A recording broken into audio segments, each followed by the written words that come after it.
Nahmaduhu wa nasta'inuhu wa nastaghfiruh wa na'udzu billahi min shururi anfusina wa min sayyi'ati a'malina. May yahdihillahu fala mudilla lahu wa may yudlil fala hadiya lahu. Asyhadu an la ilaha illallah wahdahu la syarika lahu wa asyhadu anna Muhammadan abduhu wa rasuluh. Allahumma shalli wa sallim wa barik ala Muhammad wa ala alihi wa sahbihi ajma'in. Amma ba'du. Fa ya ayyuhal muslimun, usikum wa nafsi bi taqwallah wa ta'atihi la'allakum tuflihun.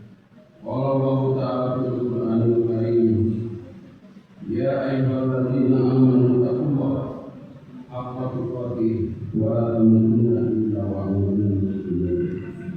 Ma'asyiral muslimin jamaah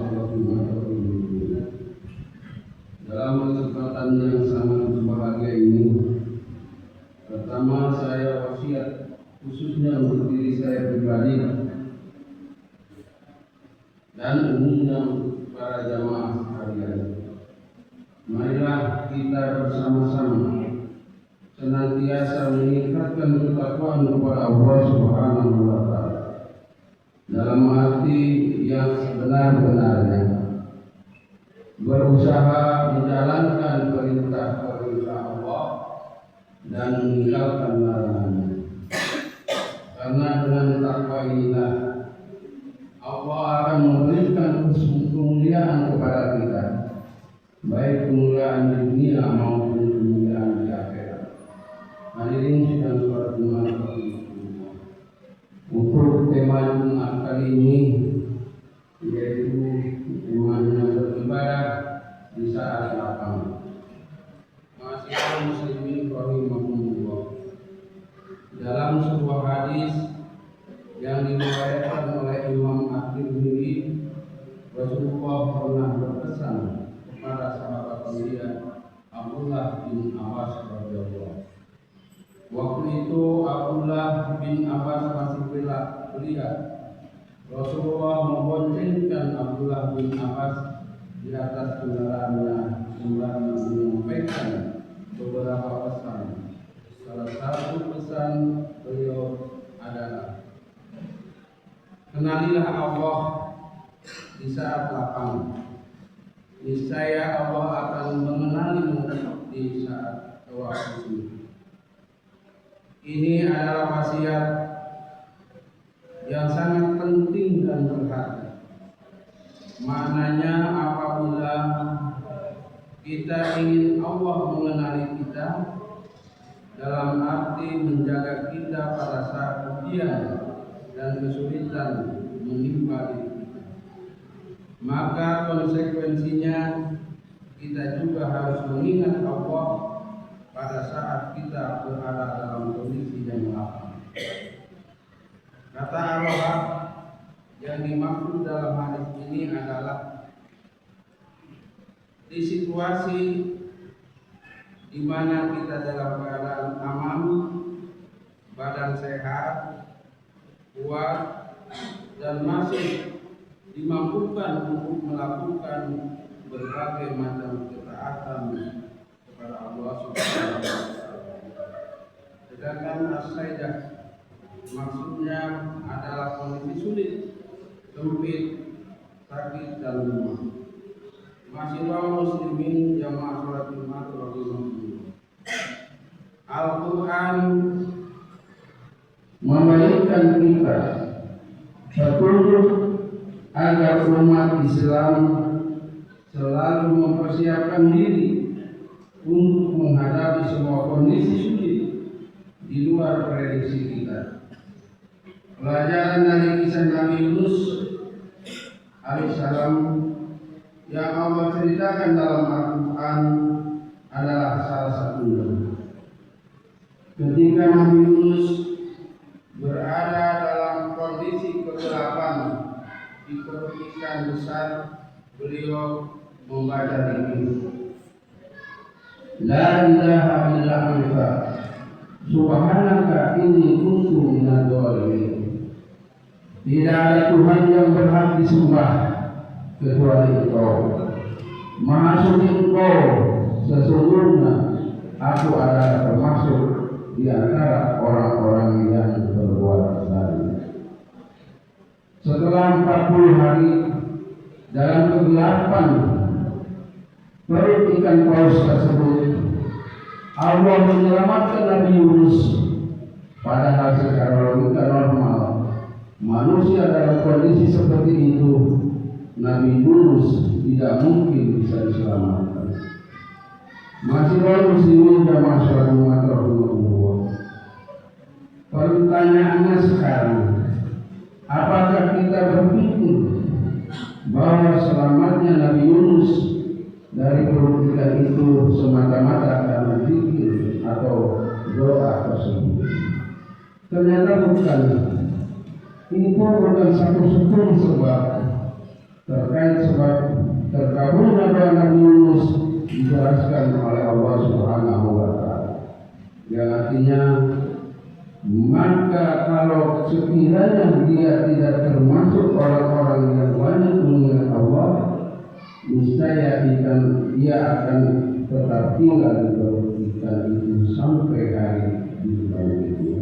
As-Safaat 143 sampai 240.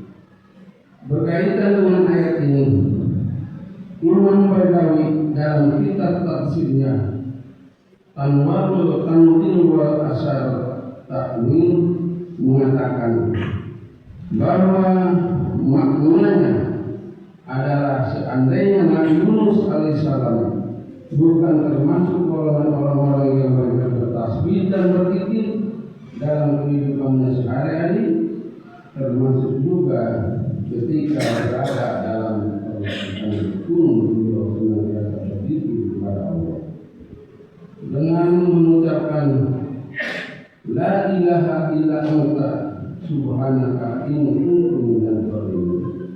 Niscaya beliau akan tetap terus berada dalam perut ikan tersebut sampai hari kiamat. Menurut Imam Ad-Dawawi, dalam ayat ini terdapat anjuran untuk memperbanyak zikir dan mengingat dan mengagungkan Allah dalam kehidupan sehari-hari. Bagi siapa saja yang memperbanyak zikir kepada Allah di saat kondisi lapang, maka Allah akan menolongnya di saat kondisi seperti kata itu. Masih muslimin rahimahullah. Dalam hadis yang diriwayatkan oleh Imam At-Tirmidzi, Rasulullah bersabda, barang siapa yang ingin dikabulkan doanya oleh Allah di saat kondisi sulit dan susah, hendaklah dia memperbanyak doa ketika kondisi lapang Allah. Hal ini berbeda dengan apa yang terjadi pada Fir'aun ketika jalan laut yang dilakukan yang dilaluinya untuk mengejar Nabi Musa alaihissalam kembali menuntut kembali menjadi lautan. Allah Ta'ala berfirman, dan kami memungkinkan Bani Israel melintas laut, lalu mereka diikuti oleh Fir'aun dan bala tentaranya karena hendak menganiaya dan menindas mereka, sehingga Fir'aun hampir tenggelam. Berkatalah dia, saya percaya bahwa tidak ada Tuhan melainkan Tuhan yang dipercayai Bani Israel, dan saya termasuk orang-orang yang berserah diri kepada Allah. Surat Yunus ayat 9. Namun permohonan Fir'aun ini diabaikan oleh Allah. Apa sebabnya? Penyebabnya adalah karena kekufuran, kezaliman dan keburukan yang dilakukan selama hidupnya. Sebagaimana firman Allah Subhanahu wa Ta'ala, apakah sekarang baru kamu percaya? Padahal sesungguhnya kamu telah durhaka sejak dahulu.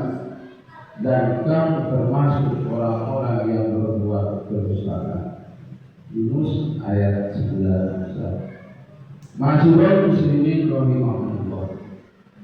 Dari kisah Nabi Yunus dan Fir'aun, sesungguhnya kita bisa melihat bahwa perbuatan yang kita lakukan ketika lapang sangat berpengaruh terhadap keadaan kita ketika mengalami kesulitan.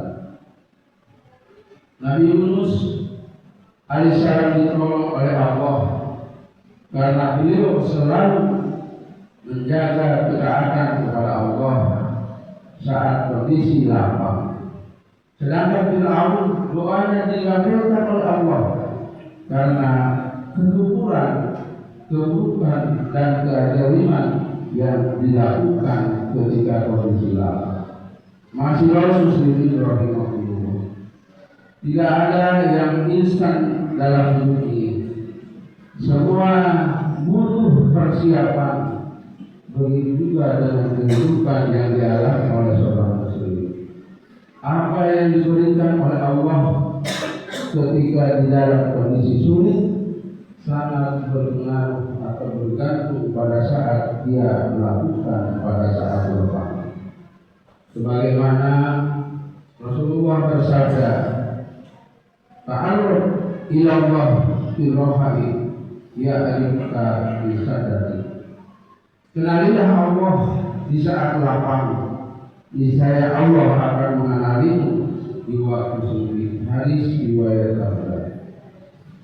Dalam Al-Fatu Al-Mubin Syarah Al-Rabani Syekh Ibnu Hajar Al-Asqalani menjelaskan makna hadis ini adalah cintailah Allah dengan cara melaksanakan ketaatan kepada-Nya dalam rangka mendekatkan diri kepadanya, sehingga engkau menjadi orang yang dikenal sebagai pelaku ketaatan, yakni jika dilakukan Allah akan memberikan jalan keluar dan kemudahan kepadamu di saat tertimpa oleh kesusahan.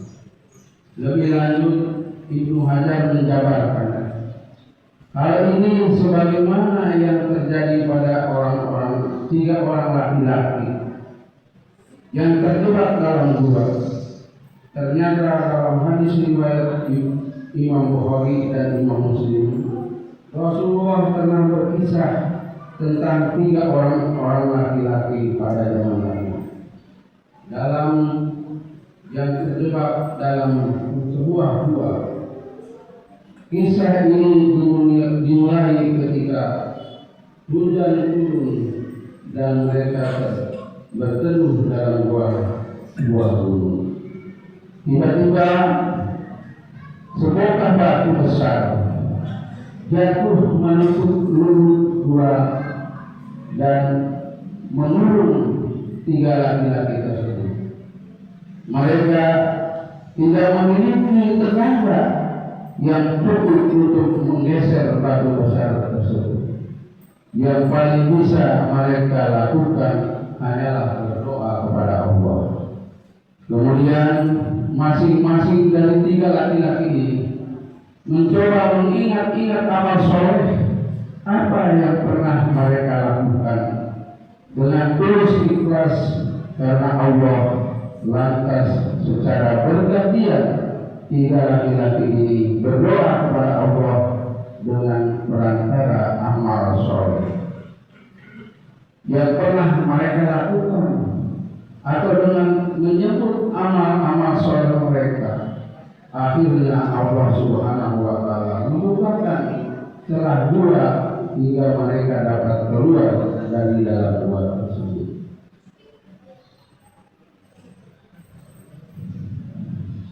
Hadirin sidang Jumat yang dimuliakan Allah.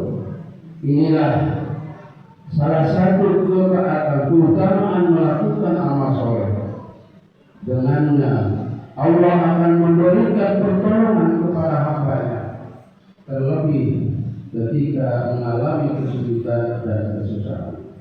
Alhamdulillah, hari ini kita masih diberi kelapangan untuk melaksanakan sholat Jumat di masjid yang kita cintai ini, yang penuh berkah ini, Itu artinya kita masih dalam kondisi yang lapang. Marilah kita perbanyak amal soleh dan berdoa dengan ikhlas besar beratnya mengharap ridho Allah Subhanahu wa Ta'ala. Darinya kita berharap agar besok atau lusa saat kesulitan atau kesempitan kita hadir menyapa kehidupan kita.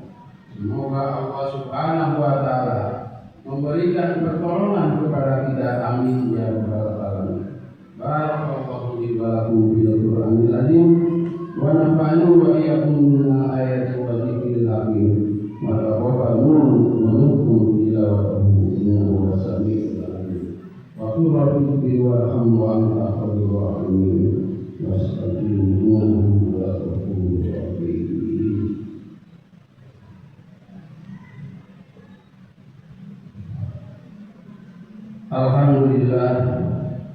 Alhamdulillahilladzi arsala rasulahu bil huda wa dinil haq yudhhiruhu 'ala dini kullihi walau kana musyrikun. Asyhadu an la ilaha illallah wahdahu la syarika lahu wa asyhadu anna Muhammadan 'abduhu wa rasuluh. Wa sholatu wa salamu ala nabiyyina Muhammadin wa ala alihi wa sahbihi ajma'in wa man tabi'ahum bi ihsanin ila yaumil din. Amma ya ibadah, usi bi nafsi wa iyyakum bi taqwallah faqad faza al-muttaqun. Qala Allah Ta'ala fil Qur'anil azim. A'udzu billahi minasy syaithanir rajim. Bismillahirrahmanirrahim. Man 'amila shalihan min dzakarin aw unsa wa huwa mu'minun falyuhyiyannahu hayatan thayyibah wa la najziyannahum ajrahum bi ahsani ma kanu ya'malun. Jamaah salat Jumat rahimakumullah. Akhirnya marilah kita akhiri bagi dengan berdoa bersama-sama. Semoga ibadah kita hari ini menjadi salah satu hal yang bermanfaat. Bismillahirrahmanirrahim. Alhamdulillahirabbil alamin wassalatu wassalamu ala nabiyyina Muhammadin wa ala alihi wa ashabihi ajma'in. Allahumma ighfir lil muslimin wal muslimat wal mu'minina wal mu'minat.